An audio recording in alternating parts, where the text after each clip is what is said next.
The men's rights movement, or MRM, often grapples with a negative image. Leaders with misogynistic rhetoric and hateful tones have painted a picture that overshadows the legitimate issues men face. Yeah, I don't agree with calling the movement misogynistic. It's not. But it's time to set the record straight and highlight the real challenges.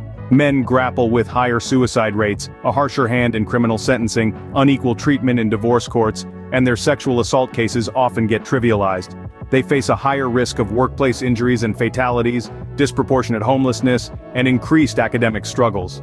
These are not stories spun out of thin air. These are real issues faced by real men every single day, yet these problems are often ignored, or worse, downplayed. The lack of an appropriate space for men to express their struggles compounds the problem. This void drives many towards online echo chambers where radical and polarized ideologies fester, further alienating them from mainstream society. The negative image of the MRM only serves to prevent these legitimate concerns from reaching the spotlight, thus robbing them of potential solutions. It's a vicious cycle that leaves men vulnerable, often falling prey to extremist groups, and hinders progress towards equality. So what can society do to right these wrongs? The first step is to create respectful and constructive spaces for men to discuss their struggles. Spaces that allow for vulnerability without judgment, where issues can be laid bare, and solutions can be brainstormed. Secondly, it's crucial to acknowledge these concerns raised by men without condoning any misogynistic viewpoints. Just as a coin has two sides, so does the issue of gender rights. Ignoring one side does not make it disappear. It only breeds resentment and division. Lastly, fostering dialogue and understanding between genders is paramount. True equality cannot be achieved by focusing on one gender's problems alone. It's a shared responsibility, a shared journey towards a society that respects and values all its members, regardless of their gender. So let's take up this challenge. Let's start these conversations, let's acknowledge these issues, and let's work together to find solutions. The path to equality is long and winding, but with understanding and cooperation, we can make strides towards a better future for everyone. Consider the leaders of the movement, like Paul Elam, creator of the website, A Voice for Men. He once described divorce as a process that socializes women to be opportunistic parasites in the lives of men. Or Mike Buchanan, the British leader of the Justice for Men and Boys Party, who accused feminism of wanting to dismantle the nuclear family. But these leaders are just the tip of the iceberg. They're part of what's known as the Manosphere, a loose conglomerate of men expressing their anger with the state of gender politics. It consists of groups like Men Going Their Own Way, who wish to avoid women altogether to reclaim their masculinity, and Pick-up Artists, who fear the feminization of men and gamify dating to assert their masculinity. And then there are the Incels, a fringe group seeking violent revenge against a society they perceive as dominated by female sexual power that excludes them. But within this tangled web of intolerance, there are some uncomfortable truths that modern gender politics often struggle to acknowledge.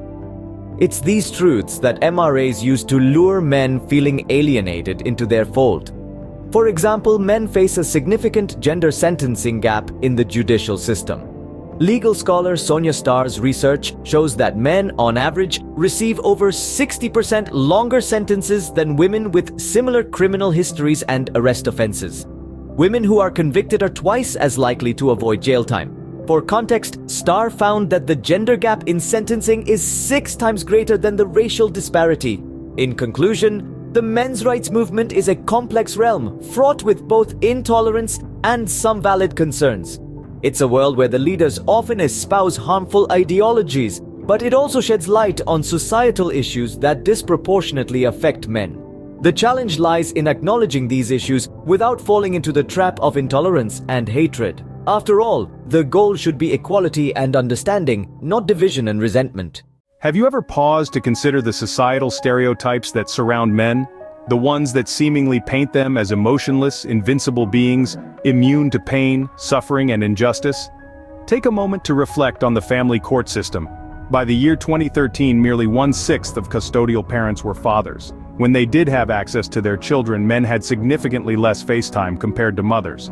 Nationwide, fathers received an estimated 35% of child custody time. A curious study by Custody Exchange found that Republican states deprived fathers most, followed by Democratic ones and finally swing states.